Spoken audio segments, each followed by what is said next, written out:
pessoas. Então Deus falava através de um profeta para um indivíduo, para um grupo de pessoas, e essa profecia tinha diversas finalidades. Nós vimos, às vezes, consolar, às vezes, exortar, às vezes, dar uma bronca, às vezes, advertir de um pecado que estava sendo cometido. Nós vimos as diversas finalidades que a profecia bíblica possuía. E nós vimos também uma definição de profeta, algumas definições, mas uma boa e fácil de compreender era a seguinte: o profeta é um homem que tem ouvidos abertos, lembra disso? Tem os ouvidos abertos, que ele poderia ouvir coisas da parte de Deus que nenhum homem, por um método natural, podia ouvir. O profeta também tinha os olhos abertos, lembra que nós vimos o exemplo de Balaão? Está vindo toda aquela comitiva e ninguém consegue enxergar o anjo do Senhor com a espada desembainhada, mas Balaão tem os olhos abertos. Balaão mesmo se define em Números capítulo 24, eu sou o homem que tem os olhos abertos. Então ninguém consegue ver aquilo que o profeta consegue ver. E o profeta também tem a boca aberta, percebe os sentidos, né? Visão, audição e agora a fala. O profeta tem a boca aberta para falar coisas da parte de Deus que se cumprirão ou que são verdade, de modo que um homem comum, por meios naturais, não consegue fazer. Então, aí a gente vai, quando a gente chegar na profecia nos dias de hoje, você vai perceber que muito do que se diz que é profecia hoje já está descaracterizado pela própria natureza do que é ser um profeta. O camarada, por exemplo, que entra na mídia social de alguém lá, né, no meio de uma reunião, vê para onde você viajou, vê o nome da tua mãe, vê lá que você compartilhou lá uma foto com a tua mãe, talvez no hospital doente, aí o camarada vê aquilo primeiro, ou seja, um método humano de descobrir alguma coisa, e ele vai lá e profetiza: olha, eis que te digo, tua mãe tem um nome tal, mas ele já viu antes na rede social. Coisas desse tipo, elas estão descaracterizadas por si só como profecias, não é? Na definição. E por fim, para nós terminarmos a recapitulação da aula anterior, nós vimos duas características muito importantes dos profetas no Antigo Testamento. A primeira, eles falavam de modo autoritativo. O que significa isso? O que significa isso? Falar de modo autoritativo. Lembra? Isso, com autoridade. E o que isso significava na prática? Isso. Então, tinha que ser obedecido, não podia ser questionado. O profeta falou, ele fala de modo autoritativo, ele fala da parte de Deus, e uma vez que o profeta falou, ninguém pode questionar, tem de ser obedecido. A segunda característica é a abrangência. Quando o profeta falava no Antigo Testamento, quem é que estava obrigado àquela palavra?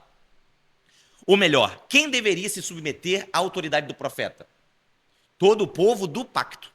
Todo mundo. Lembra algumas circunstâncias no Antigo Testamento que o camarada estava conversando e falava assim: olha, vamos consultar o profeta de Deus? Vamos fazer uma viagem, vamos lá no profeta, vamos perguntar o que Deus tem para falar para a gente. Lembra disso? Nós temos casos até de acontecimentos fora de Israel. Por exemplo, aquela menininha que foi escrava lá na Síria, né, de Naamã, ela fala: olha, se meu senhor estivesse em Israel, ele saberia que lá tem um profeta. Aí Naamã viaja lá da Síria, vai encontrar Eliseu. Então, a abrangência do ofício profético no Antigo Testamento, ela abrange todo o povo do pacto. Você vai perceber que essas são características importantes para nós compararmos os profetas do Antigo Testamento com os profetas do Novo Testamento. Tá bom? Então, vamos lá. Falavam de forma autoritativa, primeira característica. Segundo, abrangência. Tá? Autoridade e abrangência. Nós vamos conferir isso no Novo Testamento. Muito bem. Agora nós chegamos na profecia no Novo Testamento. E agora eu pergunto para vocês: qual é o primeiro grupo de pessoas que nós devemos lembrar quando nós falamos de profecia no Novo Testamento?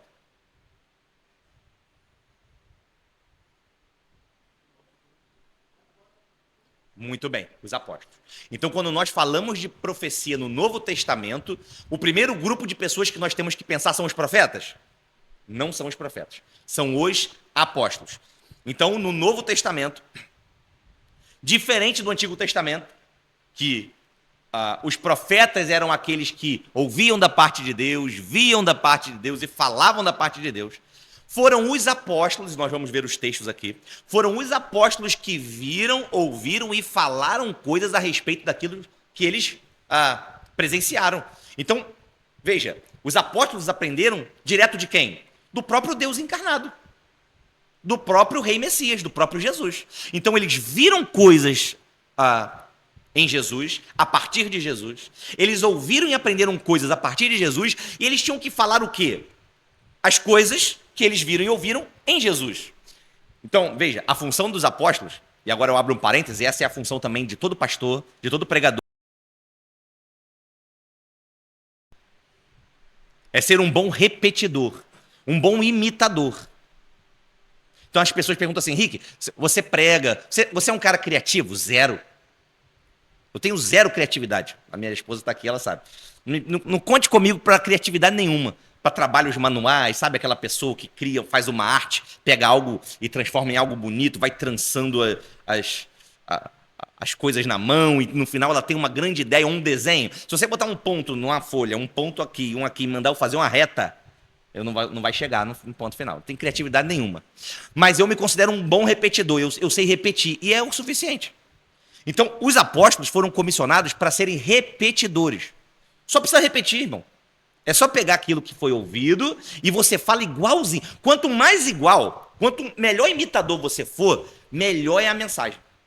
Então você ouve aquilo que Jesus falou e repete. Não precisa de criatividade nenhuma, não precisa inventar método, sabe? Não precisa pensar se vai dar certo, não precisa pensar se a pessoa vai gostar de ouvir, não precisa nada disso. Você pega e repete. Quanto mais parecido com a mensagem original, melhor.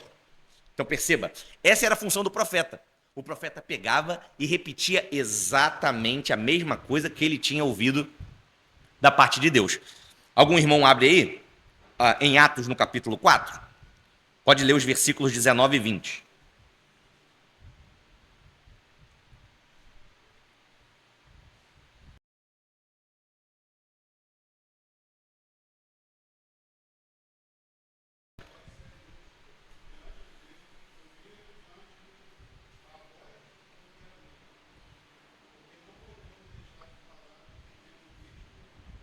Então, repete esse final aí, porque não podemos deixar de quê? Então, perceba aqui Pedro falando, não podemos deixar de falar aquilo que temos visto e ouvido. Eles viram da parte de Deus e ouviram da parte de Deus através da pessoa do Filho, através de Jesus, e eles não poderiam deixar de falar. Isso é semelhante a quem no Antigo Testamento? Os profetas. Lembra que nós vimos o outro nome de um profeta no Antigo Testamento? Quem lembra? Qual era o outro nome que o profeta tinha? Qual? Vidente. Profeta no Antigo Testamento também era chamado de vidente. Parece uma coisa meio mística, né? De religião esotérica, né? Tinha um vidente em Israel. Então, pois é, mas é sugestivo apenas pelo nome. Ele via o que os outros homens não podiam ver. Então, Balaão, ele se autodenomina um vidente. Então, perceba que Pedro está falando, ó, que em certo sentido eu sou um vidente. Eu vi coisas que eu vou relatar para vocês. Por exemplo, nem todos os 12 apóstolos viram Jesus transfigurado no Monte da Transfiguração. Não, só os 3 mais próximos. Se Pedro não conta, nem os outros saberiam. Não é? Nem os outros 9 saberiam. Pois bem, então Pedro tinha que relatar as coisas que ele viu e ouviu, semelhante aos profetas no Antigo Testamento. Um outro irmão, abre em 1 João no capítulo 1, versículos de 1 a 3.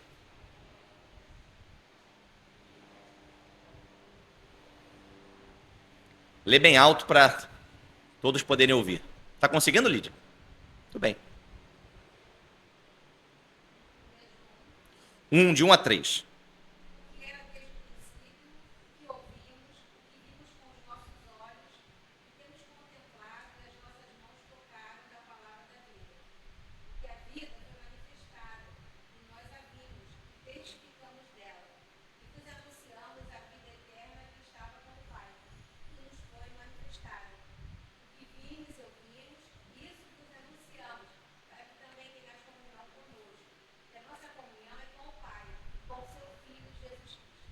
Amém.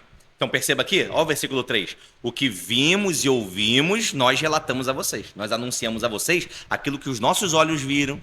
Nós apalpamos o verbo da vida. Percebe? Eles receberam direto de Jesus. Por isso também, mais um parêntese, os apóstolos de hoje estão desqualificados. Sim ou não? Estão desqualificados, porque eles tocaram o verbo da vida. Eles ouviram direto de Jesus. Eles viram direto de Jesus. Por exemplo, Paulo é considerado um apóstolo fora de tempo, mas Jesus aparece para Paulo, não é verdade?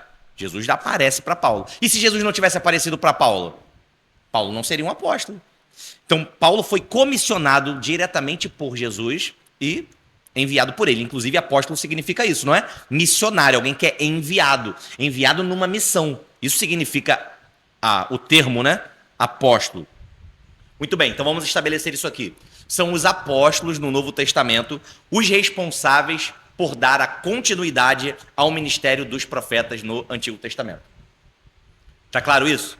São os apóstolos que recebem, digamos assim, como os profetas, a palavra diretamente de Deus, e são os apóstolos, no Novo Testamento, que são revestidos daquela autoridade que os profetas no Antigo Testamento tinham. Aquela palavra autoritativa, aquela palavra final, sabe? Quando um profeta dizia, tinha de obedecer, porque era o próprio Deus falando. Aquela palavra final no Antigo Testamento, quem possui no Novo Testamento, não são os profetas que nós vamos ver, inclusive, que existem no Novo Testamento. Existiam profetas na igreja, existiam, mas a função deles era outra. A autoridade, a palavra final, era dos apóstolos. Então, quando um apóstolo falava, a igreja estava ou deveria se submeter a essa palavra. Inclusive, a abrangência também se aplica aos apóstolos. Por exemplo, vou perguntar não, vou falar. Você sabia que Paulo, quando escreve a igreja de Roma, Paulo nunca tinha ido a Roma? A igreja de Roma? Paulo nunca tinha ido. Paulo escreve com autoridade, ele dá ordens, ele estabelece aquilo que deve ser pregado, ele estabelece uma teologia na igreja de Roma e ele diz, olha, eu espero ir ter convosco, eu estou ansioso em ver vocês, mas eu nunca fui. Mesmo sem Paulo ter ido àquela igreja, sem participar daquela comunidade, Paulo tinha autoridade sobre eles?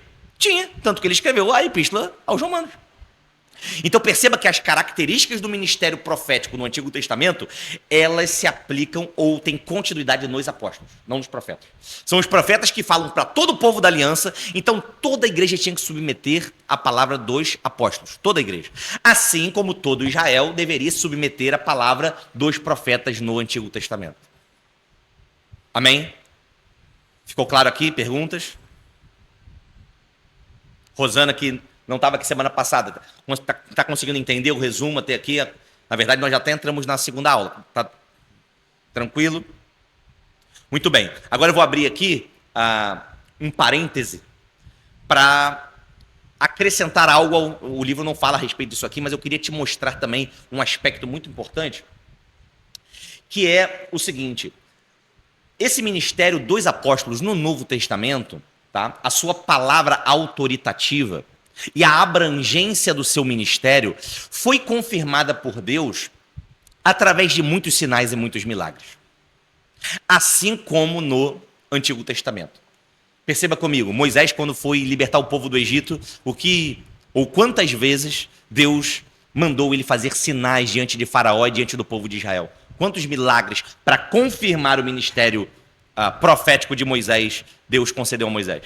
Muitos, não é? As pragas. Tantas vezes Moisés orou e coisas aconteceram. Depois Josué é o sucessor do ministério de Moisés. Perfeito. O que Josué faz? Josué ora, o sol e a lua param durante uma batalha. Perceba como Deus está confirmando o ministério dos profetas tantas vezes no Antigo Testamento através de sinais. Vamos ver isso no Novo Testamento? Abra comigo aí no Evangelho de João, no capítulo de número 14. Esse eu mesmo vou ler, porque eu vou destacar algumas coisas aqui. João 14, a partir do versículo 12.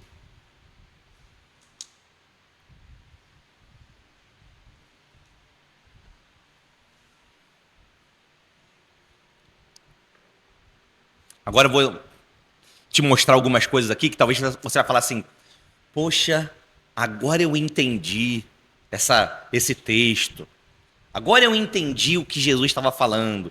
Tenho certeza que muita gente talvez alguns já saibam disso, já tenham percebido na exegese desse texto, mas alguns eu tenho certeza que vão ter esse tipo de reação aqui. Perceba uma coisa comigo antes de eu ler. Quando você lê João do capítulo 13 ao 17, esses 5 capítulos, tá? Do 13 ao 17, 13, 14, 15, 16, 17.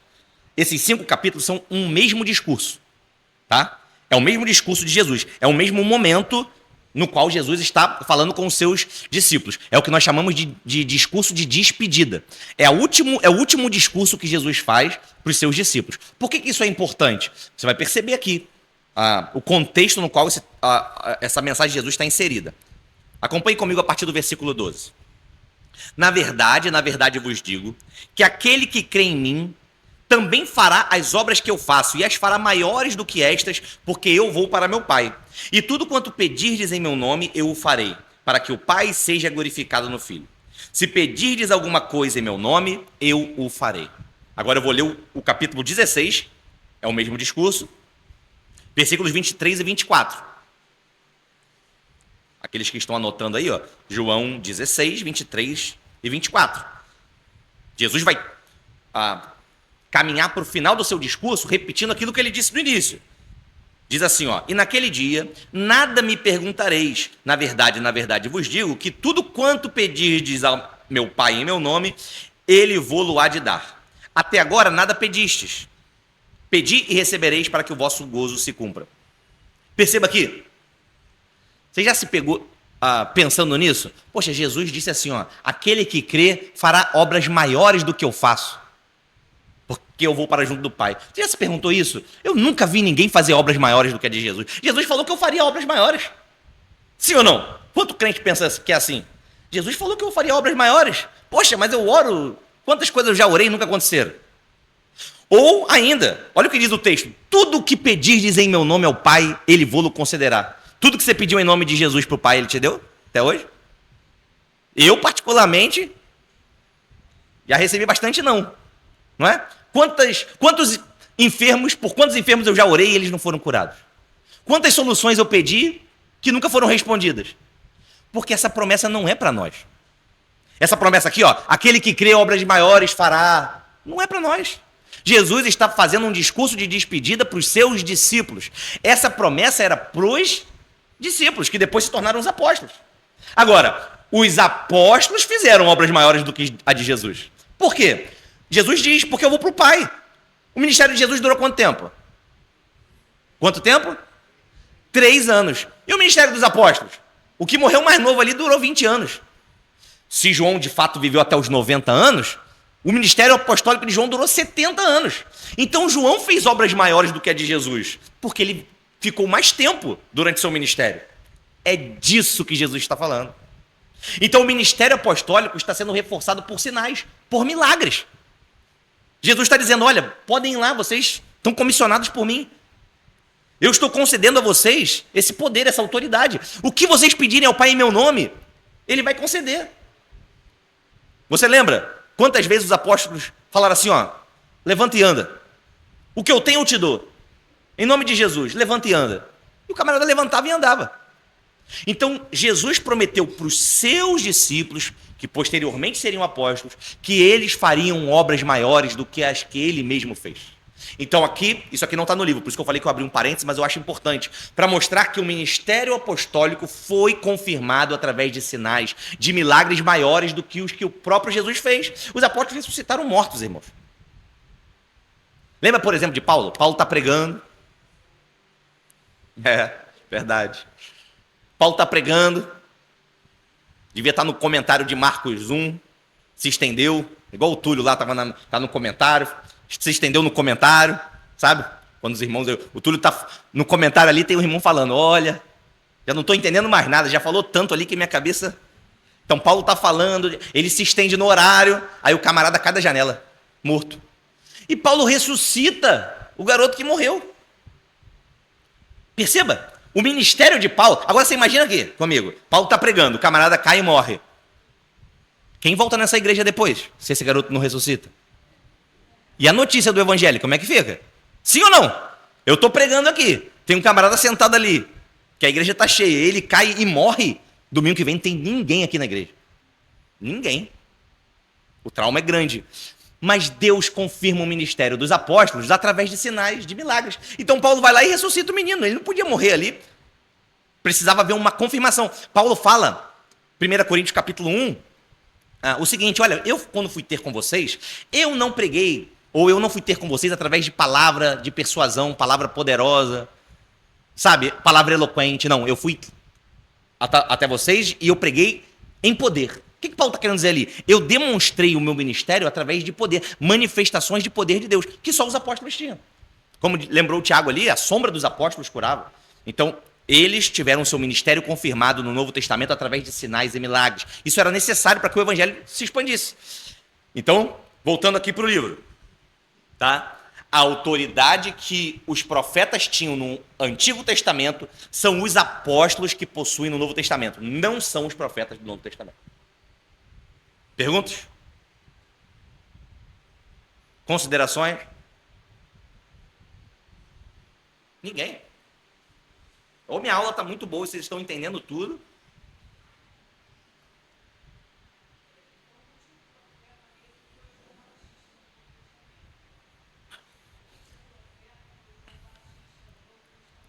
Então, no sentido da palavra autoritativa e abrangente, sim. Mas nós vamos ver que o ministério profético, ele tem certas características que também são emprestadas à igreja de hoje. Os pregadores de hoje, em certo sentido, possuem alguma característica emprestada do ministério profético. Mas não é a característica de autoridade, nem a característica de abrangência. Tá? Essas duas características, que são as características principais de um profeta no Antigo Testamento, sim. João Batista é o último que possuiu. Tá? Mas nós vamos ver mais à frente no decorrer do livro. Nós estamos apenas na segunda aula. Eu acho que umas 4 aulas, 5 aulas a gente termina o livro. Muito bem. Eu já vi, por exemplo, o Caio Fábio. Vocês conhecem? Todo mundo conhece o Caio Fábio? Um ex-pastor presbiteriano. Eu já vi o Caio Fábio, por exemplo, criticando Paulo. Já viram ou não? Ele diz assim, Paulo falava coisas das quais ele não conhecia. Paulo falava coisas que Jesus não falou. Paulo está se metendo em assunto que Jesus não se meteu. Ele diz isso. E aí, por causa disso também, eu já vi alguns pastores, mais precisamente eu ouvi o pastor Jonas Madureira falando o seguinte, olha, você tem que ter cuidado com aquelas bíblias da letra vermelha, já viu? Palavras de Jesus em letra vermelha. Não é que não tem problema ter, você pode ter. Mas você tem que lembrar que a palavra que Paulo falou é palavra de Deus e a palavra que Jesus falou é palavra de Deus. O que o Caio Fábio quer fazer? Ele quer rebaixar ou diminuir a autoridade de Paulo e sustentar que apenas aquilo que Jesus falou é autoritativo. Só que isso é um erro gravíssimo. Porque os apóstolos receberam ou dão continuidade ao ministério profético do Antigo Testamento.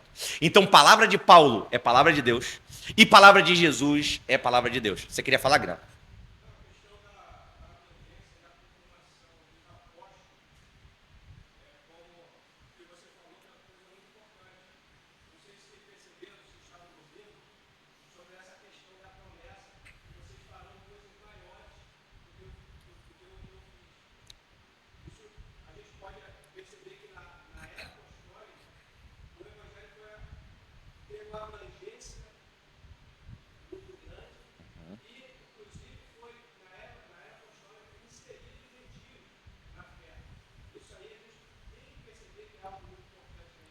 Aham.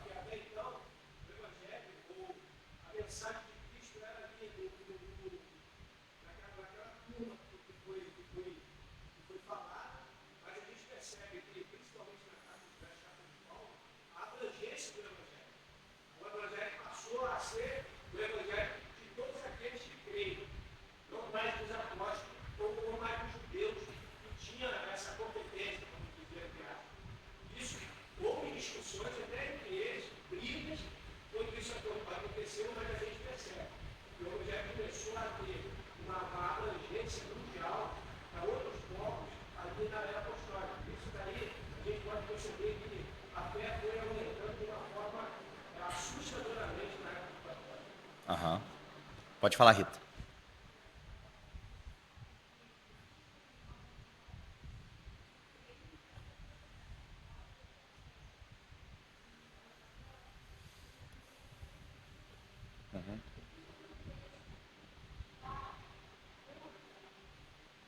Vai, a gente vai chegar lá. Mas assim, a gente vai chegar lá, vou deixar você falar só um minutinho. A gente vai chegar lá em que sentido, tá? O que o camarada quer? O camarada quer um texto dizendo assim, ó, não existem mais dons depois dos apóstolos. Um exemplo. Ele quer um texto escrito assim. Mas veja, todos os princípios bíblicos nós tiramos através de textos assim? Não é verdade. Não é verdade. Nós usamos, inclusive, os textos descritivos para reforçar textos normativos. Então, assim, você vai perceber que pela própria lógica da compreensão bíblica, talvez até na aula de hoje a gente já dê para você compreender uma parte disso, tá? Que os profetas não possuíam já no período da igreja primitiva a autoridade dos apóstolos. A gente vai chegar lá, pode falar. Aham. Vocês estão ouvindo aí atrás? Não. Então, peraí. Eu falei que não sei se ele sabe ou se mais alguém aqui sabe que eu sou da igreja anglicana. E na igreja anglicana, eles permitem a ordenação feminina. E aí teve um dia que eu estava conversando com uma pessoa da minha família sobre isso. E eu falei sobre o que Paulo disse sobre essa questão de ordenação feminina, né, sobre mulheres falando na igreja, enfim. E essa pessoa em questão, ela falou uma coisa que eu fiquei até estarrecida. Falou que Paulo estava sendo machista, enfim, estava com um pensamento assim retrógrado. E eu falei justamente sobre essa questão, porque eu fiquei muito surpresa que aquela pessoa tinha essa impressão de que Paulo não estava sendo inspirado por Deus, assim como Jesus foi. Então, é esse pensamento que as pessoas têm de que só a palavra de Jesus era absoluta, né? Como se os livros dos apóstolos não quisessem dizer nada. Enfim, é um erro comum. Só para... Então, uma coisa que a gente pode utilizar para isso, Rita, que já passou, né? A gente vai chegar em novas partes do livro. Mas, assim, de algo que nós já falamos e você pode tirar isso, é o seguinte. Nas próprias listas de Paulo, os profetas sempre vêm em segundo lugar, nunca em primeiro. Sempre vem escrito lá, ó, Deus deu primeiro apóstolos e em segundo lugar profetas. Então a primeira coisa que a gente percebe é que apóstolos e profetas são grupos diferentes de pessoas. Então a partir daí o camarada já não pode dizer o seguinte, olha, os apóstolos faziam, eu também posso. Não, não. Você não é apóstolo. Ainda que, vamos supor, tá, que houvesse profetas nos nossos dias, que Deus desse profetas à igreja. Ainda assim, nós deveríamos entender o que seria esse exercício do ofício profético. Porque a Bíblia deixa claro que são grupos de pessoas diferentes. Uns são apóstolos, outros são profetas no Novo Testamento. Não é o mesmo grupo. Então, primeiro, nós estamos vendo a autoridade dos apóstolos. E aí nós vamos chegar lá na autoridade dos profetas e na continuação do livro nós vamos entender. Então, assim, vou pegar esse gancho aqui da Carol. É correto afirmar, os mais velhos não valem, tá? É correto afirmar, nesse sentido, que a Bíblia contém a palavra de Deus? Essa é uma boa expressão? Se alguém disser assim, ó, a Bíblia contém a palavra de Deus, isso está correto? Rodrigo, já vi, é isso mesmo. O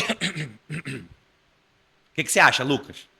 Você acha que dizer que a Bíblia contém a palavra de Deus está correto? Você acha que não, Ana? Muito bem. Isso aí, muito bem. A Bíblia não contém a palavra de Deus. Senão o Caio Fábio poderia ter razão. Mas a Bíblia é a palavra de Deus. Tudo que está na Bíblia é palavra de Deus. E tudo que os apóstolos falaram é autoritativo, porque eles continuam o exercício do ofício profético do Antigo Testamento. Então, veja, Deus nunca vai se contradizer. Inclusive, a Catecismo Maior de Westminster diz isso, né? Nós podemos saber que a Bíblia é a palavra de Deus. Uma das características que o Catecismo Maior diz é o seguinte: pela harmonia entre as partes. A Bíblia é harmônica. Já parou para pensar, irmãos? Quantos escritores diferentes escreveram a Bíblia e a Bíblia não se contradiz?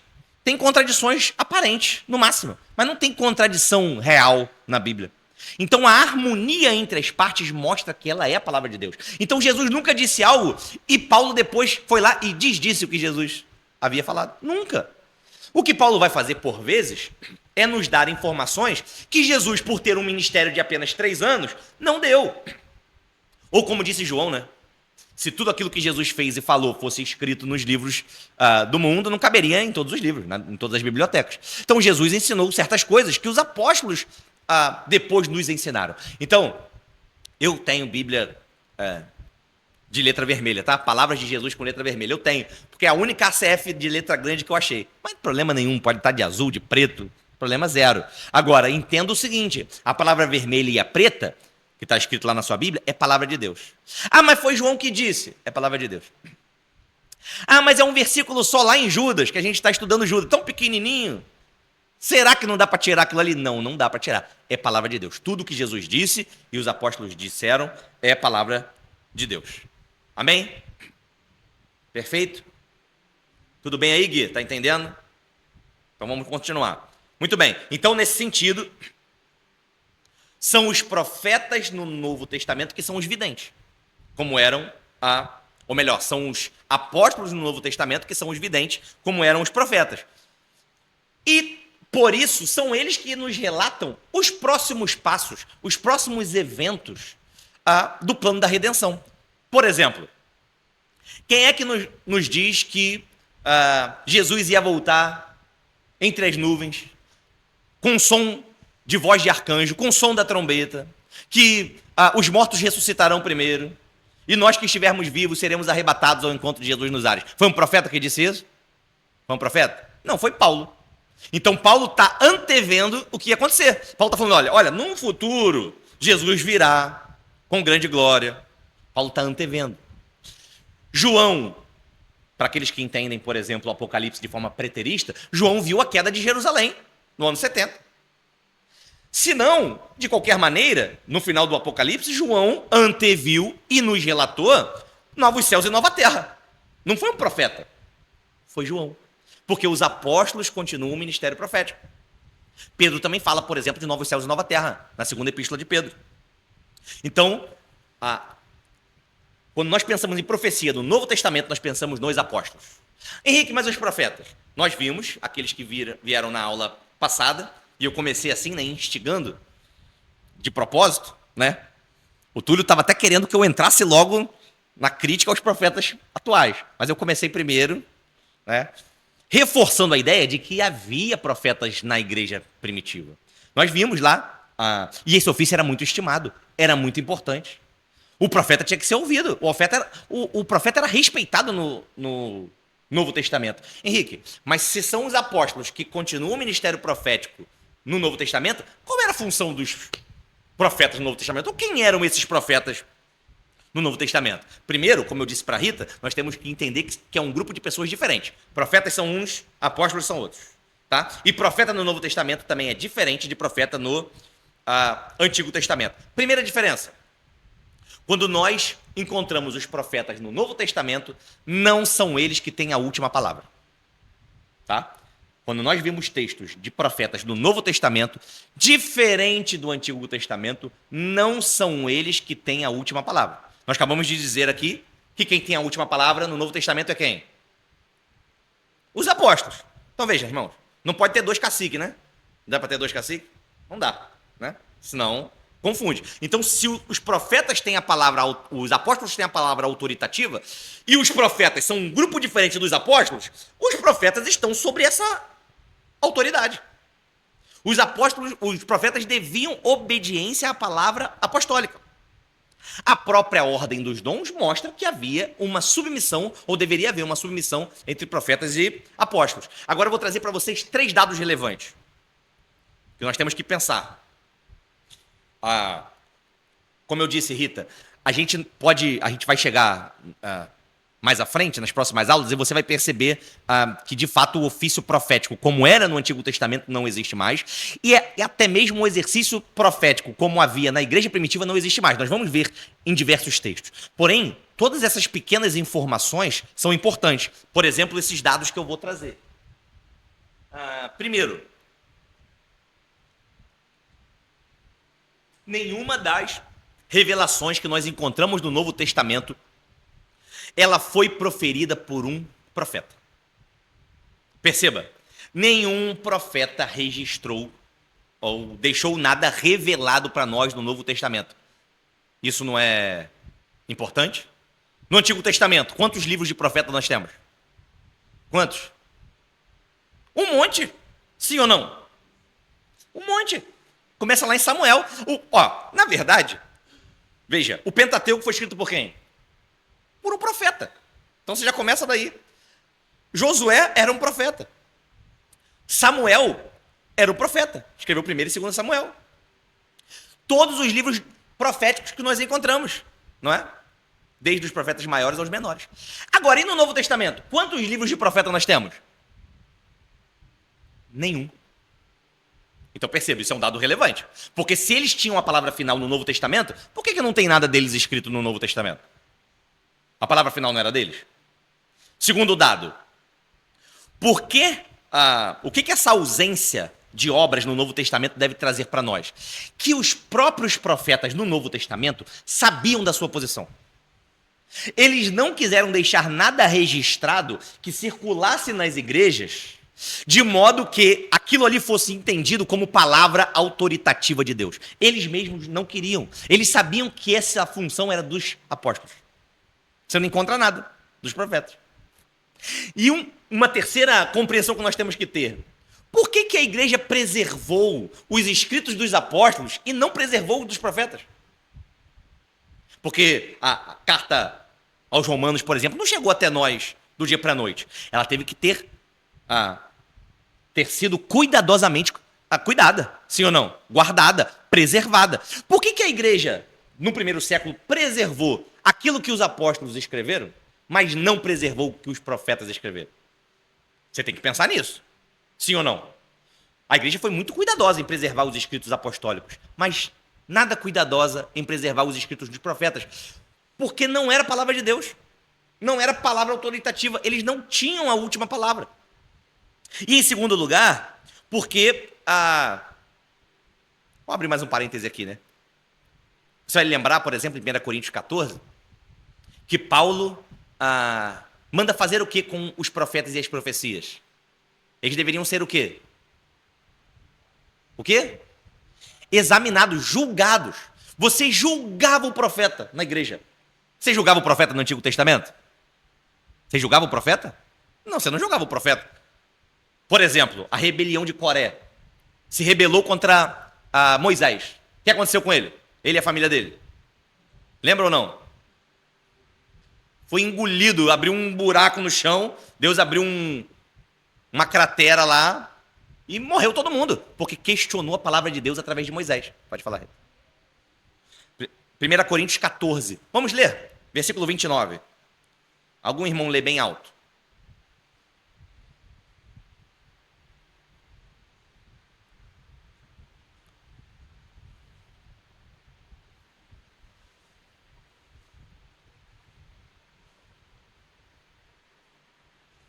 Quatorze, 29.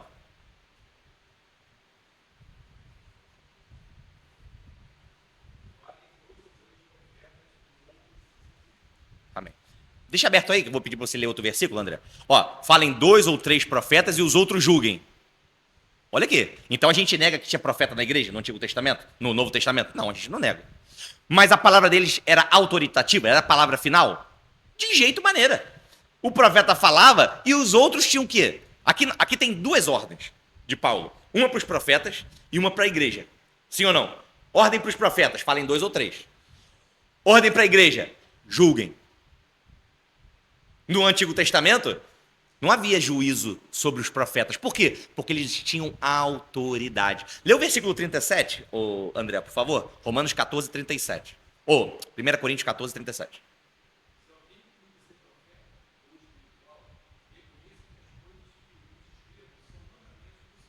Olha isso. Aí, Rita, esse versículo é bom para essa sua pergunta. Quem cuida ser profeta... Opa, você é profeta? Você acha que é profeta?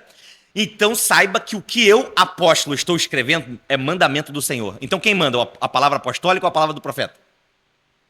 Você é profeta? Então cuide que o que eu escrevo é mandamento. Então a palavra final é dos apóstolos, não é dos profetas. Percebe como é claro isso na construção do Novo Testamento? Perguntas? Alguém quer falar? Pode falar, Breno.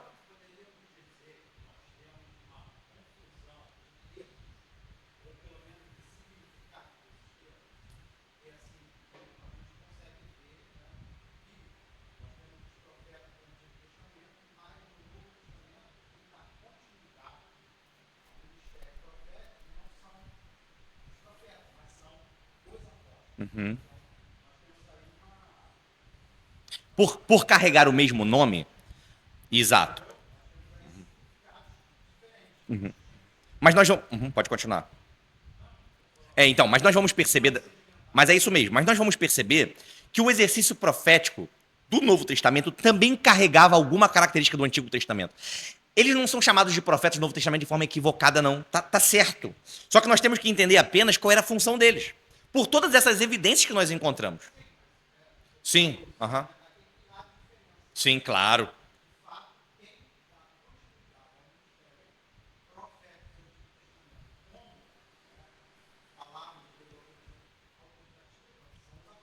Exato. Exatamente. E perceba que aquelas duas características importantes que os profetas tinham no Antigo Testamento, eles não têm no Novo. Palavra autoritativa. E agora nós vamos chegar na segunda, na abrangência. Então perceba, no Antigo Testamento, o profeta falava quem era alcançado pela palavra profética. Todo o povo do pacto. A pessoa falava assim, olha, estava lá no norte de Jerusalém e o profeta estava no sul. Aí falava assim, olha, vamos lá consultar o homem de Deus. Há profeta em Israel? Tem o profeta tal, que ele lá é profeta de Deus. Aí você vai perceber em alguns textos, por exemplo, assim, tem profeta aqui, mas profeta de Baal. Não, esse eu não quero profeta de Baal. Tem profeta de outros deuses. Não, mas tem profeta aqui de Deus, do Deus de Israel? Tem profeta lá em tal lugar. O camarada viajava todo aquele percurso e ia lá perguntar o que Deus tinha para falar. Abrangência. No Novo Testamento, quem tem a abrangência são os apóstolos, não são os profetas. O exercício profético no Novo Testamento, ele está, na maior parte, eu vou mostrar as exceções, mas na maior parte, estabelecido dentro do contexto da igreja local. O profeta era colocado ou era alguém que atuava na igreja local. Ele não tinha abrangência a todo o povo do pacto. Então o camarada não saía da igreja que ele estava e ia dar profetado lá na igreja do vizinho. Lá tinha outro profeta. Você vê que Paulo está organizando aqui? Tinha muito profeta, inclusive, né? Tinha tanto que Paulo está organizando. Fala no máximo 3, gente. Tem muito profeta aí. Tem profeta beça nessa igreja. Fala 2, no máximo 3. Se você ler o texto todo lá, você vai ver, por exemplo, Paulo falando, e quando um se levantar para falar, o outro fica quieto. Não fica, sabe? Um falando por cima do outro, não. O outro se cala, o outro fala.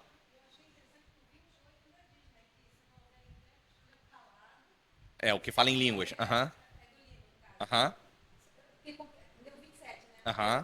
Sim, sim. Ele...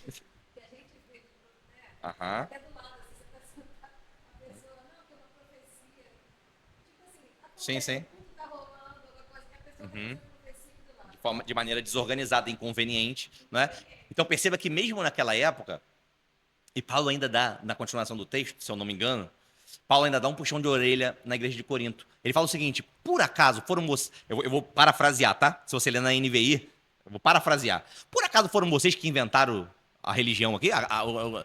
Foram vocês que fundaram a igreja? Paulo fala mais ou menos isso. Vocês não inventaram isso não, rapaz. Paulo tá falando isso com eles. Tipo, é como se os coríntios quisessem estabelecer regras próprias, sabe? Um método próprio de cultuar. E Paulo fala o seguinte, olha, não foram vocês que criaram isso aí não. Todas as igrejas do Senhor fazem assim, é o que Paulo diz no texto. Vocês têm que fazer igual todas as igrejas. Então veja, o ministério profético no Novo Testamento não era abrangente. O profeta falava na igreja. Olha o que Paulo diz. Fala em 2 ou 3, no máximo. Se um se levantar, o outro fica calado. Paulo está organizando o quê? O culto. Contexto de culto. E para que o profeta se levantava para falar? Se levantava para exortar, para consolar o povo, para edificar a igreja. Então, essa característica de abrangência é muito importante para nós entendermos quem eram os profetas no Novo Testamento. Alguém quer falar? Faltam 9 minutos. Eu acho que eu vou interromper para a gente ter um intervalo adequado. Como nós vamos continuar a aula, são 9 para as 10, nós vamos continuar a aula depois. E eu não quero entrar num assunto aqui e deixar pela metade, mas eu acho que nós podemos continuar na semana que vem. Eu vou fazer apenas uma ressalva para já deixar de link, não é? Para a próxima aula. Primeiro, em todas as listas de dons no Novo Testamento consta o dom profético. Isso é importante. Por que eu estou dizendo isso? Porque a maneira de nós dizermos que não existem profetas no nosso tempo, como havia na igreja primitiva, não é negar que havia profetas na igreja primitiva. Tem gente que quer negar. Não, só os apóstolos é que eram tinham dons miraculosos especiais. Isso não é verdade. Nós não podemos negar, ainda que os apóstolos tivessem a palavra final, nós não podemos negar a existência dos profetas no Novo Testamento, no tempo da igreja primitiva. Então, todas as listas de dons do Novo Testamento, à exceção da lista que Pedro faz, possuem o dom profético. Ok? E nós vamos ver, então, na próxima aula, algumas exceções dessa abrangência. E, inclusive, alguns momentos da igreja em que os profetas se manifestaram. Eu acho que a gente pode ler só para deixar de link, né? De aperitivo para a próxima aula. Algum irmão pode abrir no livro de Atos, capítulo 11. Vou pedir para o Nathan ler aqui com o microfone, que aí todos podem ouvir. Atos 11, versículos 27 e 28. Preste bastante atenção aqui. E naqueles dias desceram profetas de Jerusalém para Antioquia. E levantando-se um deles, por nome Ágabo, dava a entender pelo Espírito que haveria uma grande fome em todo o mundo. E isso aconteceu no tempo de Cláudio César. Estão percebendo aqui? Muitos profetas desceram. E um dos profetas, chamado Ágabo, ele deu a entender pelo Espírito que haveria uma grande fome vindo. Percebe que tem exercício profético? Tem evidência no Novo Testamento de profetas? Então nós não podemos negar aquilo que a Bíblia está nos mostrando. O que nós temos que entender e responder são as perguntas que nós fizemos na primeira aula. Deus ainda dá profetas para a igreja hoje? O ministério profético ainda existe hoje? É isso que o livro vai tentar responder. E eu já deixo de link aqui para a próxima aula. Amém? Perguntas? Alguém quer fazer alguma consideração? Então vamos ficar de pé?